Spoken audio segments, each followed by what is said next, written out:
শুভ দুপুর বন্ধুরা, তোমরা সবাই কেমন আছো? আশা করছি যে যেখান থেকেই আমার ব্লগটা দেখছো সকলে ভীষণ ভালো আছো। আমরাও খুব ভালো আছি। আবারও একটা নতুন ব্লগ ভিডিও নিয়ে তোমাদের মাঝে চলে এলাম। আজ দুপুর থেকে আবার তোমাদের সঙ্গে ব্লগটা স্টার্ট করলাম। সকালে খাওয়া হয়ে গেছে, এবার দুপুরে রান্নাবান্নার তোড়জোড় শুরু হয়ে গেছে। আজকের বারটা হলো রবিবার। রবিবার মানেই দুপুরে রান্নাবান্না। আর দুপুরে রান্নাবান্না করতে গিয়ে খাওয়া দাওয়া খেতে খেতে রাত্রে, কারণ সকালের খাওয়ার সবাই এত দেরি করে খায় আর দুপুরে কারো খিদেই পায় না, তো সে কারণে কোনো তাড়াই থাকে না দুপুরে। আর শ্বশুরমশাই এই খাওয়া দাওয়া করে ছেলেকে নিয়ে গেলেন চুল কাটাতে। তো আমি তো সাধারণত রবিবারে চুল কাটাই না, আমি শুক্রবারে চুল কাটাই। আর এখন যেহেতু পরীক্ষা হচ্ছে আর চুলগুলো অনেকটা বড় বড় হয়ে গেছে, আর ছেলে আজকেই চুল কাটবে, দাদুকে বললো চলো।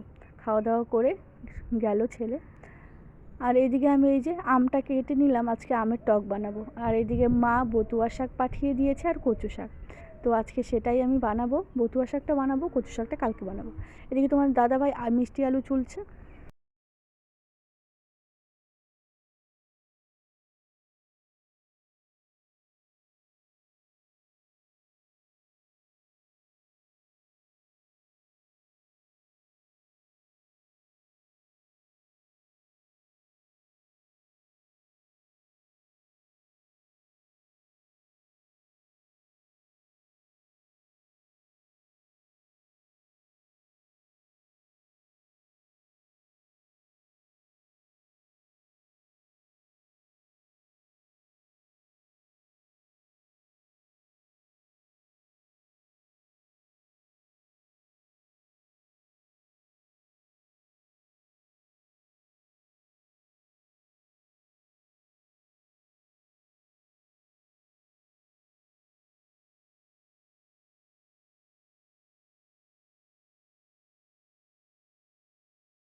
দাদাকে বলছিলাম খাওয়া দাওয়া করে যা, ও এইমাত্র খাওয়া দাওয়া করে আসলো। এখন এই যে বাড়ি আসবে, তার বাড়ি যাওয়ার পথে তো এখানে একটু ঢুকে গেল।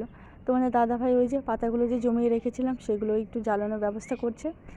আমি এইদিকে রান্নাঘর আর বড় ঘর এইসবই করছি, কারণ ওই রান্নাঘরে দাঁড়িয়ে থেকে এখন লাভ নেই, যেহেতু ওই এখন ভাতটাও বসিয়ে দিয়েছি।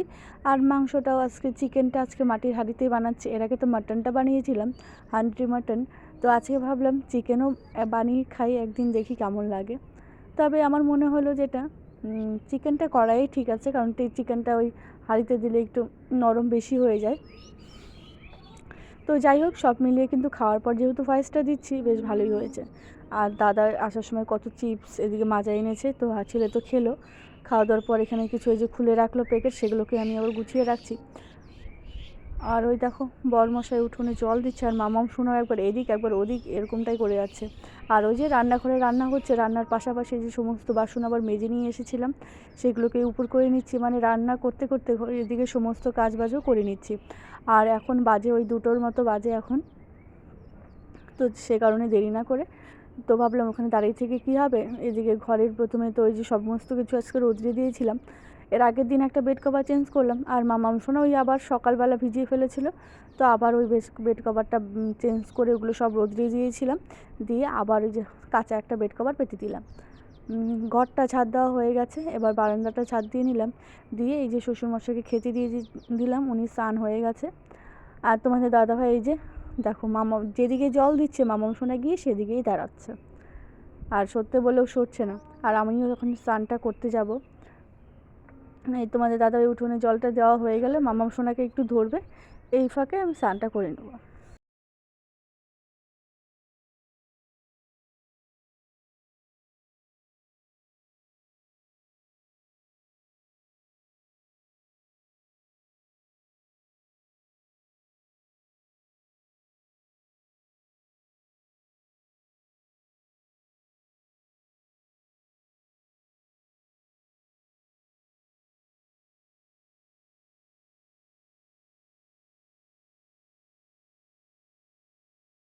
আর এদিকে দেখো আজকে সকালে ভাস্তি আর ভাস্তাও এসেছিলো।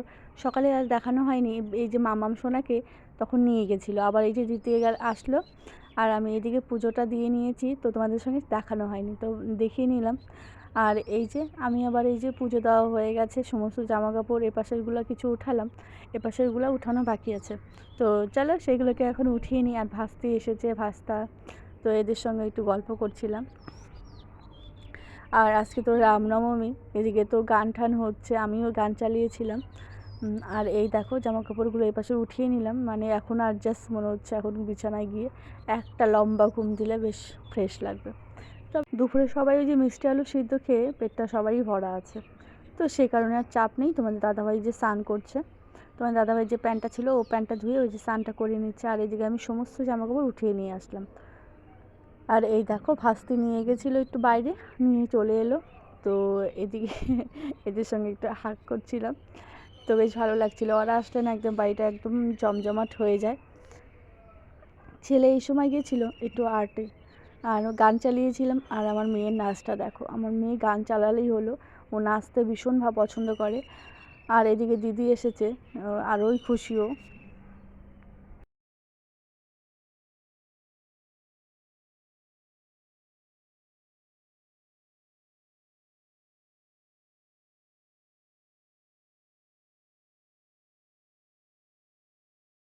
ছোটদের খেলা দেখে আমারও ভীষণ ইচ্ছে করছে। তখন এই চুল কাটতে গিয়েছিল, এই যে নিয়ে এসেছে, মানে একটা না একটা বায়না আছেই, গেলেই কোনো না কোনো কিছু একটা নিতেই হবে। আর অনেক দিন পর পর দাদু আসে, তাই বায়নাটাও যেন একটু বেশিই হয়। মামাম শোনা, ওই যে বললাম গান চালিয়েছি, এখানে এসেও নাচ করছে। তো চলো আমি খেলি, অনেকদিন হলো জানো তো খেলি না। তো ভাস্তাকে বলছিলাম আয় তুই আর আমি খেলি। তো বলছিল আগে, ভাস্তা বলছিল আগে কিছু সঙ্গে আমি একটু খেলি। আমি বলছিলাম গেমস খেলি, তুই ওটা খেল, আমি একটা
তোমাদের তখন বললাম রামনবমীর ওইখানে প্রসাদ দিয়েছিল। আর সন্ধ্যাবেলা দেখো ওই যে চড়ক গাছ ঘোড়ায় যে বিভিন্ন ধরনের কালী, তো এইসব সাজে তো এসেছে। তখন একবার এসেছিলো বিকালে, তো এখনও এলো।